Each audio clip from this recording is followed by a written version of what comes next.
Welcome to another episode of the Sixth Round from downtown Dallas. Naveed Razi alongside award-winning journalist for MMA Junkie and USA Today in Las Vegas, Nevada, John Money Morgan. And in this episode of the Sixth Round, John, we're going to get into Miesha Tate and newly hated and current champion Ronda Rousey, something I think a lot of us underestimated coming out of that season of The Ultimate Fighter, how much hate was going towards Ronda Rousey and some of her antics, and that definitely bled over into the fight against Miesha Tate, a hell of a fight with Miesha Tate. I think Ronda Rousey, you and I both agree, pretty much dominated the fight everywhere, on the feet, on the ground, definitely in the judo throw department. But one thing I don't think we expected was the boos you would get after Ronda Rousey refused to shake Miesha Tate's hand. Yeah, I wasn't expecting that level of booze for sure, man. It was incredible. Certainly, I think Ronda's attitude over the time of the Ultimate Fighter had kind of rubbed some people wrong. A lot of people didn't like really her competitive drive, man. I think that's part of it. Now, I will say, as she was rappelling down the rock wall, rapid firing middle fingers, I thought that was a little bit over the top. But for the rest of it, I was pretty much okay with. So, listen, she's a fantastic champion. She's an absolute superstar of the sport. You cannot take away from how skilled she is as an athlete and what she's been able to accomplish in a very short time as a fighter.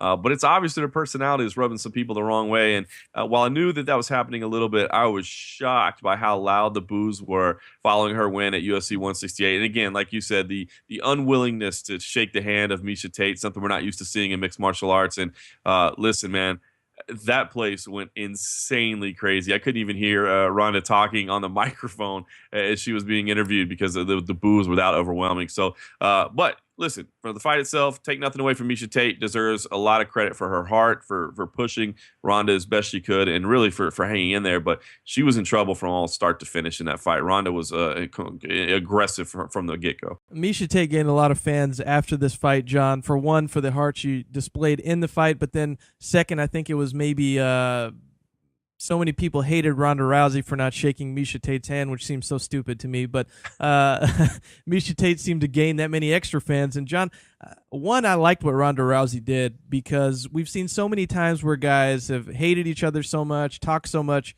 going into a fight. They fight, and afterwards they're hugging and kissing each other, inviting each other over to each other's houses to have beer and barbecue. So I like the fact that Ronda Rousey was very clear that she hated Miesha Tate all through the season of Tough. Didn't respect her as a person, thought she was a disrespectful individual, and then after the fight continued to feel that way and said, you know what, I respect her as a fighter, but I'm not going to shake her hand and I'm not going to be friendly with her. I still don't like this girl. So, one, I appreciate what she did and the honesty of that. And two, John, I think this was a very, not really a much needed, because the women have been bringing it every time they fought, but it surely doesn't hurt to have an injection of steroids shot into a division like that. Whoa, probably not whoa. a good use of words there, but it added some fire and some backlash and some more interest. We were talking about this earlier, John. People who seem to be hated somehow end up being the richest people to come out of the UFC. You see a guy like Josh Koscheck, who never won a title, but this guy has private jets and multi-million-dollar houses and all kinds of crazy exotic cars. And I definitely see Ronda Rousey going down that path. And I think, just like Josh Koscheck, John, I think that Ronda Rousey has a personality, and she can handle all of the heat as opposed to someone else. Well, listen, I mean, we love sportsmanship in the sport. That's one of the things that always has attracted me to MMA, is the way people are able to get in there and do what they do, hand-to-hand combat, and then hug afterwards and shake hands or whatever. But, I mean, if we're tuning into a fight because it's a grudge match, then what the hell do we want to hear at the end? Like, hey, bro, it was all just for the cameras, man. Yeah. And we really sold that fight, didn't we? Like, come on, man. I thought we were watching a grudge match. So I'm with you, man. I have no problem with it whatsoever. Again, was she maybe a little over the top on the show at times? Yeah, perhaps, but that's just who she is, and I'm okay with that. And as you said, from a business perspective, listen, it pays to have people cheering for you, but it pays even more to have people want to tune in to see you get your ass kicked. And that's the kind of territory that she's getting into, where she still has supporters, but she has a lot of people that just want to see who's going to be the first to silence Ronda Rousey.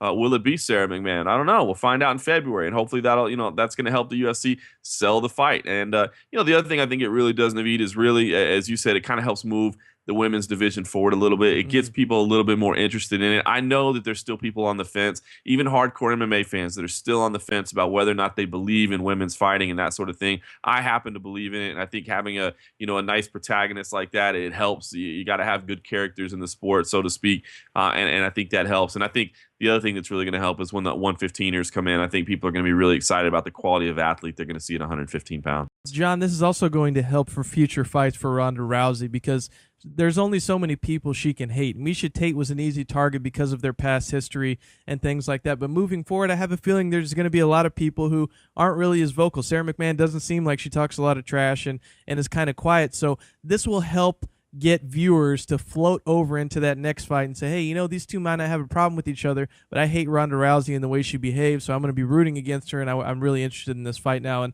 I think that was a genius move. I don't think she did it intentionally.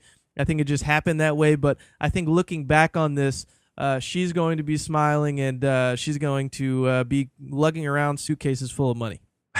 As they say, a fighter's worst enemy is apathy, man. You can't have people not care. Whether they love you, whether they hate you, it really doesn't matter. They just got to be willing to plop down their $55 on Saturday night. I think that's the direction Ronda's moving in. Well, that's going to do it for this episode of the 6th Round for Naveed Razi in downtown Dallas. John Morgan of MMA Junkie and USA Today in Las Vegas, Nevada. Thanks for tuning in. We'll catch you next week.